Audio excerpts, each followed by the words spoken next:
Welcome to the debate. Here on Cognitive Dose, our core mission is curing blind spots and shattering cognitive bias. Today, we are undertaking a deep investigation into the globally celebrated psychological concept of flow. Right, and for anyone unfamiliar, this is a concept originally formalized in 1975 by the psychologist Mihaly Csikszentmihalyi, CSK-SM-MI. Exactly. I will be representing the foundational, widely accepted model of flow today. That is the idea that this state is a universal blueprint for human flourishing and optimal experience. And I will be acting as the lead investigator, introducing a critical research dossier. My position is to methodically dismantle that theoretical scaffolding.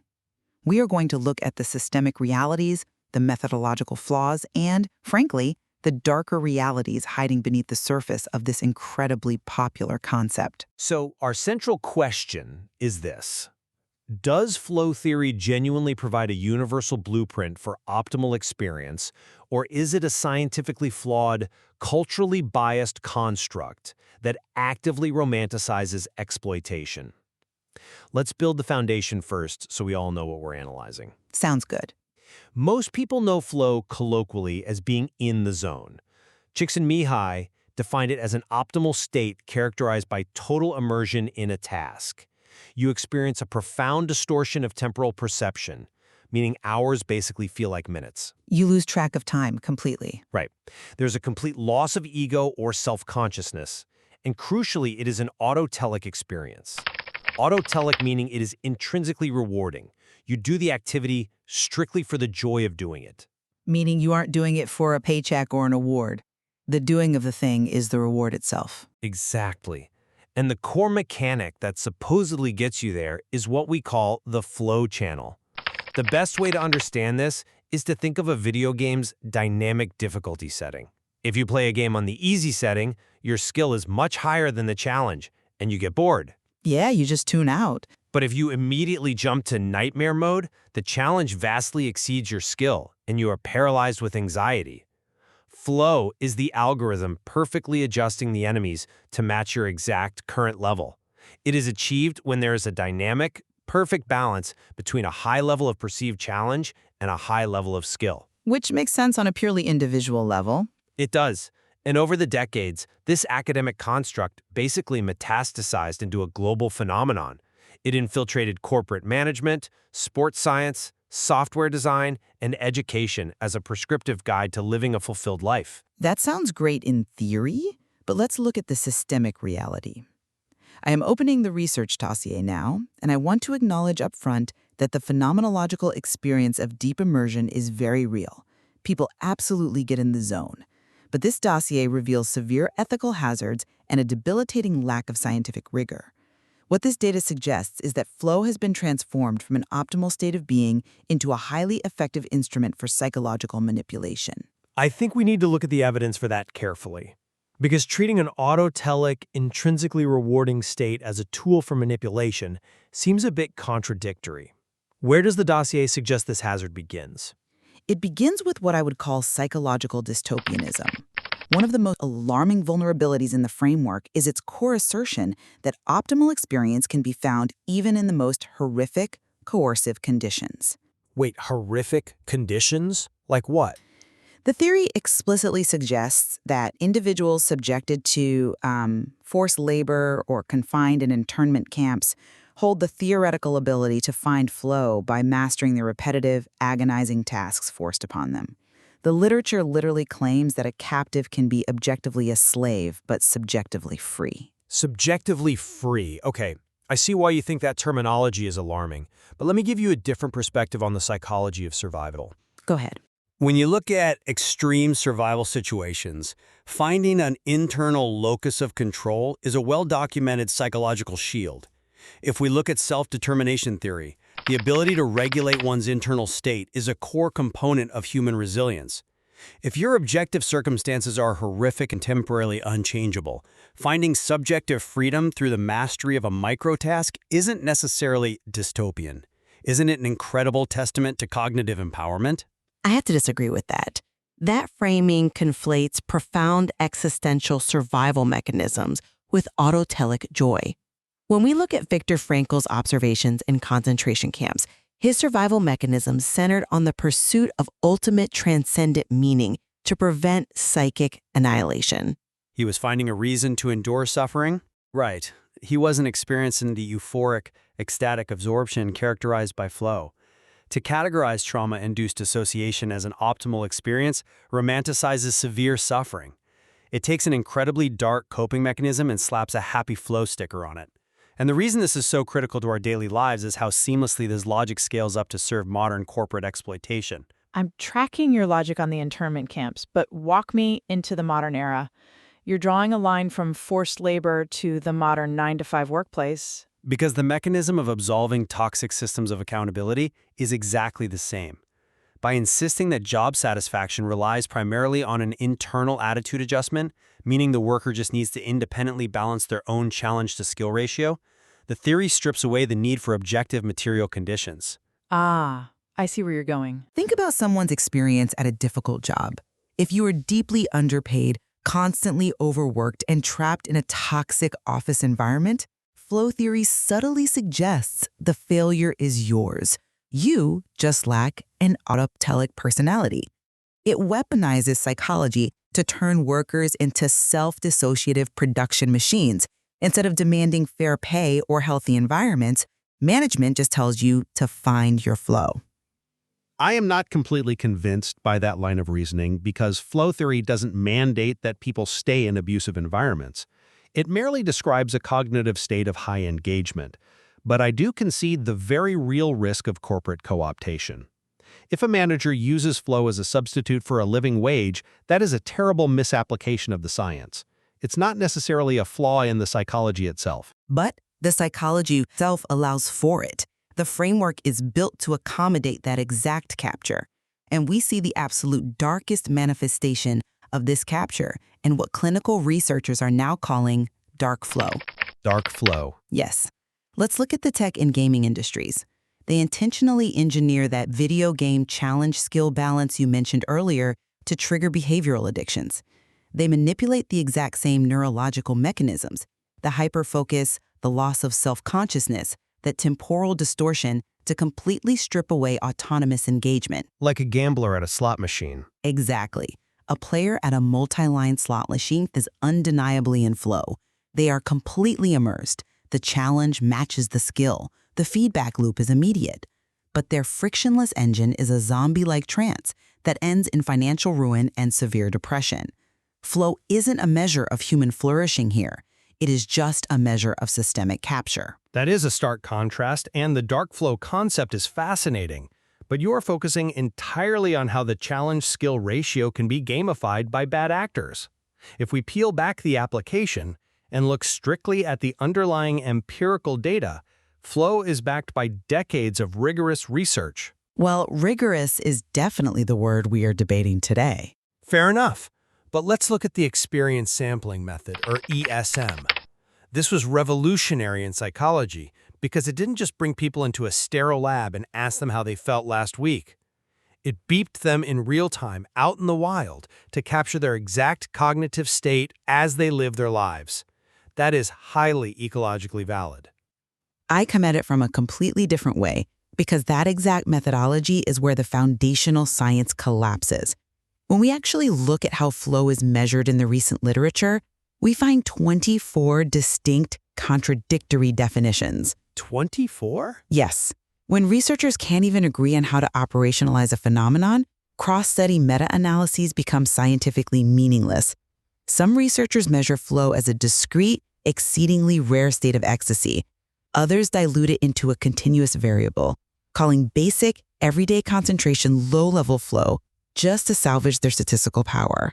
But measuring human consciousness as a continuous spectrum makes total sense. You cannot expect the ecstatic life-or-death flow of a free solo rock climber to perfectly match the daily flow of a programmer writing a Python script. The intensity varies, but the underlying attentional mechanism, the deep investment of psychic energy, is analogous. Is it analogous, though? Let's look at the actual mathematics of the experience sampling method. You are talking about pagers and smartphones prompting self-reports using notorious single-item scales, basically asking, On a scale of 1 to 10, how focused are you? Advanced statistical analyses reveal that the measurement error in these ESM emotional ratings accounts for up to 27% of the total variance. 27%. That is a substantial margin. It is massive measurement error. And more importantly, let's look at how ESM practically operates. Imagine you're deep into writing that complex piece of code. You are completely in the zone. Suddenly, a pager goes off, jarring you out of your focus, forcing you to pick up a device and analyze how in the zone you are. The act of measuring the state abruptly destroys the state. Exactly. It is the Heisenberg uncertainty principle applied to psychology. It fundamentally alters the phenomenon. I hear the critique, and the observer effect is absolutely real, but we have to ask, is that 27% error variance truly a fatal methodological collapse? Or is it simply the unavoidable statistical noise of capturing any real-time, ecologically valid psychological state? Yes, laboratory settings give you perfectly clean data, but they completely lack the reality of lived experience. To understand consciousness as it happens, we have to accept some noise. I would gladly accept the noise if the underlying neurobiology was consistent. If flow is a unified analogous state, it should have a unified neurobiological signature. For years, the prevailing theory in the field was transient hypofrontality. The downregulation of the prefrontal cortex. Right. This argues that during flow, the brain deactivates the highly analytical prefrontal cortex. We see this in fMRI studies of jazz musicians improvising. Executive control drops and the automated basal ganglia take over. Basically, the brain's autopilot system takes the wheel, so the conscious, analyzing mind can step back. Which perfectly aligns with the phenomenology. The inner critic goes quiet, the prefrontal cortex dims, and the subject reports a complete loss of self-consciousness. It's a beautiful mapping of subjective experience to brain chemistry. But wait, look at Ulrich's fMRI studies on dynamic math problem solving. When subjects were induced into a flow state doing complex mathematics, researchers didn't find hypofrontality. They found massive activation in the central executive network, or the CEN. Massive activation? Yes. This network governs strong attentional focus and conscious controlled processing. The CEO of the brain was working overtime. That is the exact opposite of transient hypofrontality. It proves that flow is just an unscientific umbrella term, being inappropriately pasted over vastly different cognitive processes. That is a compelling argument, but I would read that data entirely differently. The brain is highly task-dependent. If the task requires automated motor skills, like playing an instrument or climbing a rock face, the prefrontal cortex deactivates to remove hesitation. You want the autopilot. Okay, but But if the task requires deep logical manipulation, like complex calculus, the executive network has to engage fully. You can't autopilot math. But here is the key. The subjective experience of the user, that seamless merging of action and awareness, remains completely identical. The phenomenology is wonderfully consistent, even if the neurological routing adapts to the specific demands of the task. I think you are stretching the definition of flow so thin that it covers everything, which means it explains nothing. But even if we assume those brain scans are flawless, we have to ask a more fundamental question. Whose brains are we actually looking at? And this brings us to a massive demographic blind spot in the dossier. Flow theory is built almost entirely on weird populations. Western, educated, industrialized, rich, and democratic. Exactly. It operates on a deeply Western, individualistic epistemology. It is a very specific way of knowing and valuing the world. I understand the weird demographic critique in psychology generally. It's a known issue. But the desire to be deeply engaged in one's environment seems fundamentally biologically human. How does the cultural bias actually alter the mechanics of flow? Because the Western model of flow assumes that happiness requires an independent self asserting aggressive control over the environment. It relies on an escalation of challenge. To avoid boredom, you must constantly master and conquer your surroundings, leveling up like in your video game analogy. It is a very aggressive posture. And it ignores other models. It completely ignores Eastern collectivist models of optimal experience. Think of Zen Buddhism or the Korean concepts of Chong and Worry. Let's define those for the listener so we can anchor the comparison. Sure. Chung relates to a deep, unspoken emotional bond, and worry translates to a collective we or our that actively blurs the line between the individual and the group. These cultures prioritize harmony, a porous boundary between self and other, and situational adaptation. So mastery isn't the goal. Right. In these frameworks, optimal well-being isn't achieved by aggressive individualistic task mastery. It is achieved by stillness, quieting the mind, and sometimes removing goal-directed behavior entirely. Flow demands a goal and a challenge. These philosophies find peak experience in the absence of both. The research points out a massive blind spot, and I will concede that the aggressive mastery framing is highly Western. But doesn't the universal presence of flow across vastly different professions suggest some underlying truth? Csikszentmihalyi's original researchers didn't just study Western corporate executives. They studied Borneo weavers. They studied Dominican monks. People completely outside the weird demographic report this exact same autotelic state. They might report the state, but the problem is how that foundational data was weaponized to build the theory of success.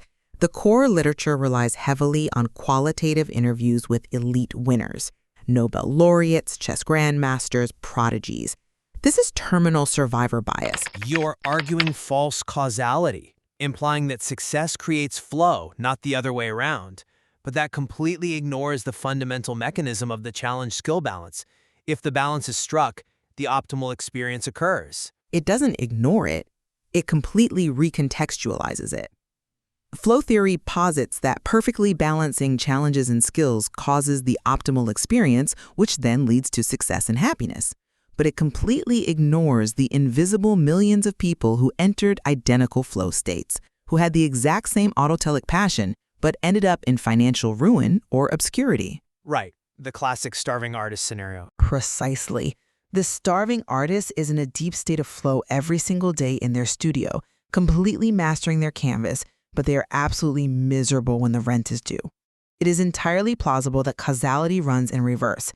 Having secure material resources, a living wage, and baseline mental health gives you the cognitive bandwidth to perfectly match your skills to challenges. So your argument is that a person living in chronic stress or poverty lacks the foundational resources to effortlessly enter flow, regardless of how perfectly a task matches their skills. The video game algorithm is fundamentally broken because the console itself is unplugged. Exactly. Flow reduces the vast, messy complexity of human motivation to a neat, two-dimensional graph. It confuses the descriptive symptoms of an optimal experience with its prescriptive causes. Dedicating your life to an intrinsically rewarding activity that the market simply doesn't value can result in profound psychological distress. The theory falsely equates a psychological state of focus with guaranteed life success. This has been an incredibly rigorous breakdown, and it leaves us in deeply complex territory. Let's summarize where this investigation points us. I will maintain that the phenomenological state of deep focus, that feeling of being completely absorbed in the present moment, is a genuine, powerful human capacity. The merging of action and awareness is real, but the theoretical empire built around it is clearly structurally compromised. It really is. The reliance on Western individualistic framing, the messy empirical data, and the very real potential for corporate exploitation mean we have to be incredibly careful about how we apply the concept of flow. And my position remains that treating flow as a prescriptive, universal cure-all is scientifically invalid and ethically dangerous. When we look at the contradictory fMRI data showing vastly different brain states, the 24 distinct definitions, and the fact that the very act of measuring the state often destroys it, we see a concept that functions more as a metaphor than hard science. And it has societal impacts. Exactly. When we apply it to society, we risk creating a narrative that blames the individual for their dissatisfaction, while completely absolving systemic abuse. It is a sobering final observation. Dedicating one's life to an intrinsically rewarding activity is simply not a guaranteed path to success or psychological well-being, especially in an unequal society. We must be highly critical of psychological frameworks that tell us to just adjust our internal attitudes when the objective reality around us is what actually needs fixing. We have to stop looking for simple, frictionless solutions to complex systemic problems. We advise all of our listeners to apply this analytical, investigative approach to the media and theories you consume. It is a vital way to build your mental immunity.